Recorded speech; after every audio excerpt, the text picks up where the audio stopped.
बापाचा सिंचन घोटाळा, एका मुलाचा टँगो पंच घोटाळा, तर दुसऱ्या मुलाचा जमीन घोटाळा, कोरेगाव जमीन घोटाळा, मुंडवा जमीन घोटाळा आणि बोपोडी जमीन घोटाळा। याच बोपोडी जमीन प्रकरणातील एक मोठी अपडेट समोर आली आहे।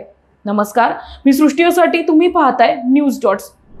बोपोडी जमीन व्यवहार प्रकरणात मोठा ट्विस्ट समोर आला आहे। या प्रकरणात पुणे पोलिसांनी आता यू-टर्न घेतला असून अमेडिया कंपनी आणि शीतल तेजवानी यांचा या व्यवहाराशी कोणताही संबंध नसल्याची भूमिका पोलिसांनी स्पष्ट केली आहे।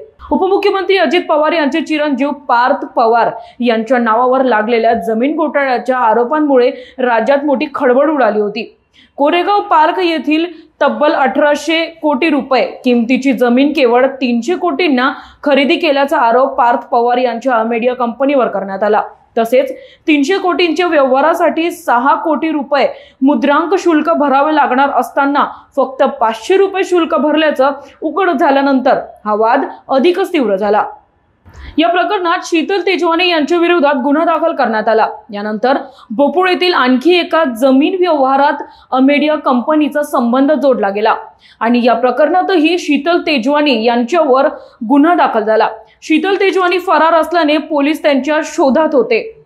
मात्र आता बोपोडी प्रकरणात परिस्थिती पूर्णपणे बदलली आहे। पुणे पोलिसांनी घेतलेल्या नव्या भूमिकेनुसार अमेडिया कंपनी आणि शीतल तेजवानी यांचा या जमिनीच्या व्यवहाराशी काही संबंध नाही।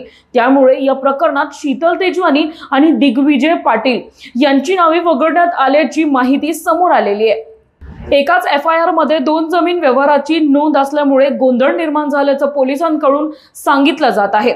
त्यामुळे बोपोडी जमीन प्रकरणात शीतल तेजवानी आणि अमेडिया कंपनीला अप्रत्यक्ष क्लीन चिट मिळाल्याची चर्चा आता वेगाने पसरते। तर अशाच ताज्या आणि महत्त्वाच्या घडामोडी पाहण्यासाठी तुम्ही बघत राहा न्यूज डॉट्स। धन्यवाद।